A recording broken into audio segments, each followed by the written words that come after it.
आलोक IAS academy के online platform पर आपका स्वागत है दोस्तों। जैसा कि आपको विदित है कि मैं आलोक आईएएस अकेडमी का नाम का एक ऐप डेवलप कर रहा हूं और आप प्ले स्टोर में जाकर उसे डाउनलोड कर सकते हैं और न्यूनतम कीमत पर आपको वहां पर ऑनलाइन लेक्चर्स आपको उपलब्ध हो जाएंगे। चलिए, आज का जो न्यूज़पेपर एनालिसिस जो कि मैं डेली करने का प्रयास कर रहा हूं कि लगातार आपको मैं वो न्यूज़पेपर एनालिसिस लेकर के आऊँ, उस पर हम पर चर्चा करते हैं। हिंदुस्तान में एक पूर्व आईपीएस अधिकारी हिंदुस्तान न्यूज़पेपर उनका एक लेख आया है, क्योंकि बनाई जाती हैं औरतें, क्या औरत को औरत बनाया जाता है, इस पर एक परिचर्चा है। और मुझे लगा कि करंट का एक बिंदु है, हिजाब को लेकर के एक परिचर्चा वैसे भी चल रही है, तो उस पर क्यों ना परिचर्चा किया जाए और इसमें ये जो विभूत नारायण राय जी के इनके विचारों को अपने विचारों के साथ जोड़ा जाए, जिसमें ये कह रहे हैं कि पिछले बहुत दिनों से एक तस्वीर दिखाई दे रही है जहाँ बुर्के को लेकर के या हिजाब को लेकर के परिचर्चाएं चल रही होती हैं।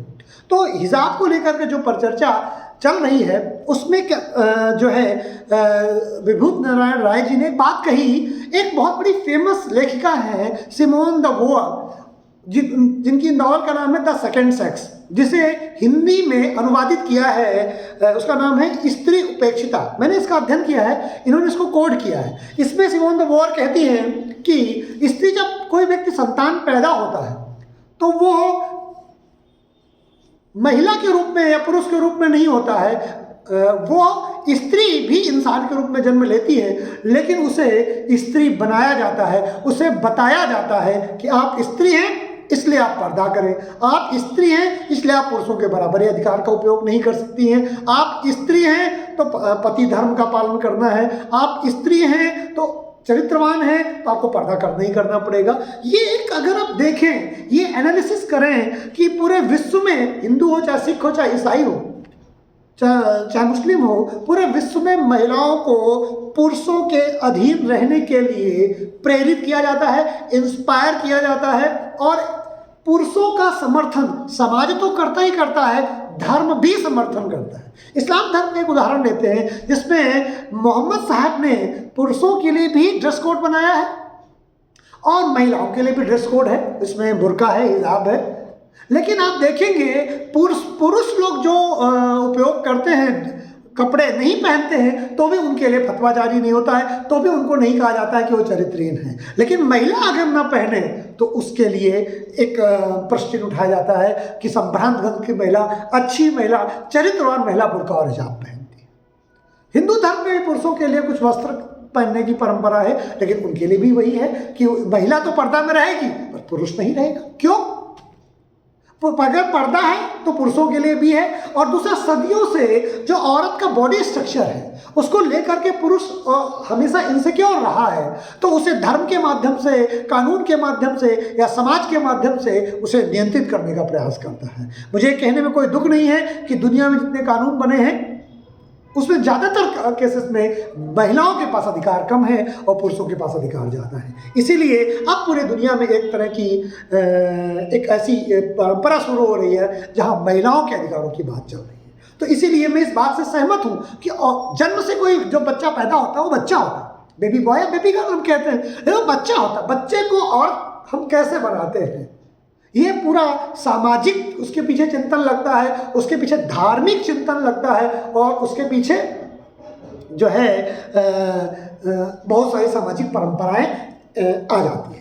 दोस्तों, ये एक एनालिसिस है कि औरतें क्या बनाई जाती हैं। बिल्कुल बनाई जाती हैं, और इसमें देखेंगे कर्नाटक विवाद को लेकर के मैंने आपके पास परिचर्चा बताई एक शॉर्ट में। और दूसरा है कि शिमोगा में तनाव, जो कर्नाटक का एक जगह है शिमोगा, वहाँ पर एक बच्चे का नाम है, शायद हर्ष नाम है, उसकी हत्या कर दी जाती है, जो कि बजरंग दल से जुड़ा हुआ था।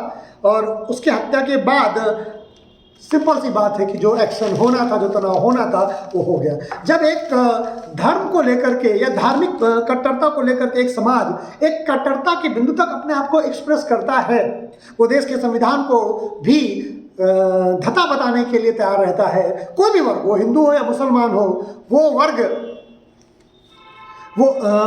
अगर उससे जुड़ा रहता है कट्टरता से, तो सीधी सी बात है उसके परिणाम बहुत बुरे होंगे। और शिमोगा में जो धार्मिक तनाव है वो हमें इस रूप में दिखाई देता है, जिससे बचा जाना चाहिए। एक न्यूज़पेपर एनालिसिस ये भी है, और उसके साथ विश्व कप की तैयारी कोई बात नहीं, रूस पर प्रतिबंध की तैयारी में अमेरिका आर्थिक प्रतिबंध रूस पर लगाया जा सकता है, एक पर चर्चा है, रूस पर हम लोग लगातार बात कर रहे हैं। प्रधानमंत्री कह रहे हैं डिजिटल कनेक्टिविटी ने शिक्षा व्यवस्था को बचाया, ये बात सही, बचाया है, यानी पूरी तरह से तो नष्ट नहीं होने दिया। डिजिटल कनेक्टिविटी ने, डिजिटल एजुकेशन ने लोगों को एजुकेशन से जोड़े रखा, लेकिन बचाया, पूरी तरह से सिक्योर नहीं कर पाए।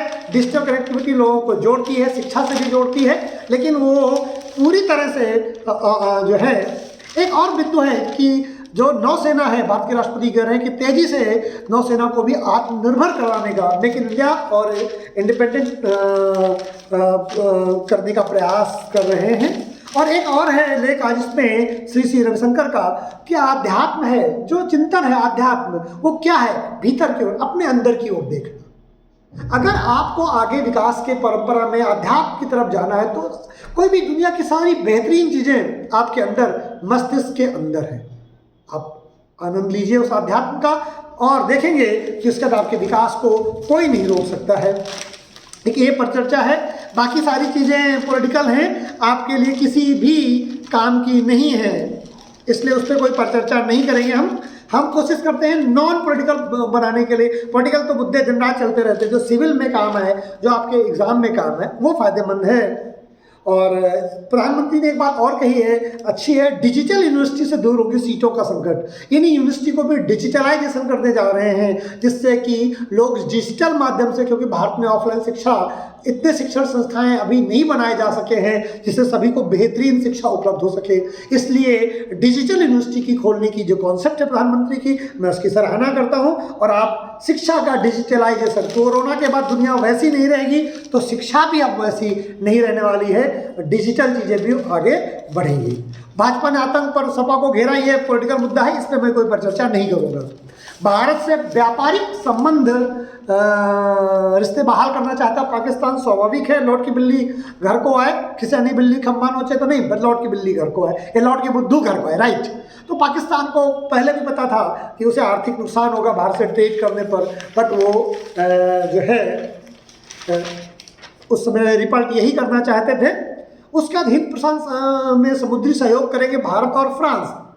तो जो इंडो पैसिफिक रीजन में जो अमेरिका और भारत के साथ सहयोग चल रहा था, अब भारत और फ्रांस भी इंडो पैसिफिक रीजन पर चीन की बढ़ती दादागिरी को रोकने का प्रयास करेंगे, इस पर भी पर चर्चा है। और इसके लिए फ्रांस की यात्रा पर भारत के विदेश मंत्री एस जयशंकर और पेरिस में अपने समकक्ष ज़ायवेस ले ड्रियन से मुलाकात किया और इंडो जो पैसिफिक रीजन है उसमें कैसे भारत के हितों की सुरक्षा की जाए उस पर बात चल रहे हैं। क्योंकि हम फ्रांस से बहुत ज़्यादा पनडुब्बी को लेकर के, न्यूक्लियर सबमरीन्स को लेकर फ्रांस की तरफ हम रिलेशन को अपने स्ट्रॉन्ग करते चले जा रहे हैं। इस पर एक पर चर्चा है, यूक्रेन को मैटर को लेकर के काम चल ही रहा है। पेगासस पैटर्न में भी अच्छा एक मैटर वित्त मंत्री ने और कहा है कि लोन देने में ग्राहक हितैषी बने बैंकों को लोन देने की प्रक्रिया को और सरल करना होगा, ये बात भारत सरकार कर रही है। धीरे धीरे देखेंगे आप कि जो भारत सरकार है वो व्यापार के अनुकूल राष्ट्र को बनाने का प्रयास कर रही है। यूक्रेन संकट का हल और प्रभावी बने बैंकिंग प्रबंधन, जैसे जैसे बैंकों में करप्शन बढ़ता जा रहा है, अभी भी इतने नियम बनने के बाद बहुत चीज़ें गड़बड़ होकर के निकल के आती हैं, तो इसकी वजह से उनको ठीक करने के लिए बैंकों में प्रबंधन और बेहतर करने का प्रयास किया जा रहा है। और उसके सिवाय सारी चीज़ें पॉलिटिकल हैं। आनंदनगर में सबसे कम मतदान, ई बस सेवा, ई रिक्शा चालक, ठीक है ना, उच्च शिक्षा के लिए सीटों की समस्या खत्म होगी, डिजिटल यूनिवर्सिटी के, ये न्यूज़ दैनिक जागरण में भी है। और 12 साल से 18 साल के बच्चों के लिए एक और नई वैक्सीन आ रही है, बहुत जरूरी है। और गेंदे के प्रयोग से हर्बल कीटनाशक बनाया जा रहा है, ठीक है, बट ये कोई बहुत ज़्यादा चर्चा का विषय नहीं है। हाँ, कर्नाटक में जो हर्ष को हत्या की गई है, ये लोकतंत्र के लिए ब्लैक स्पॉट है। अभिव्यक्ति की आज़ादी सभी के पास है और उसका हनन किसी को नहीं करना चाहिए। अभिव्यक्ति की आज़ादी का एक कतई मतलब नहीं है कि किसी एक निश्चित धर्म के खिलाफ ही खराब शब्दों का प्रयोग किया जाए या किसी एक निश्चित धर्म के सपोर्ट में ही बोला जाए। अभिव्यक्ति आज़ादी धर्म से बड़ी है। धर्म और अभिव्यक्ति आज़ादी में अभिव्यक्ति की आज़ादी मेरे अनुसार बड़ी है। एक्सप्रेशन, फ्रीडम ऑफ एक्सप्रेशन, ये सभी व्यक्ति और सभी मानवता के सभी लोगों के लिए बहुत इंपॉर्टेंट है। दोस्तों, आज का 2 न्यूज़पेपर आपके हिसाब से जितना भी इसमें मेजर इंपॉर्टेंट इशू है वो मैंने आपको डिस्कस कर दिया है। उम्मीद है कि मेरी ये परिचर्चा आपको पसंद आएगी। नमस्कार। जय हिंद, जय भारत।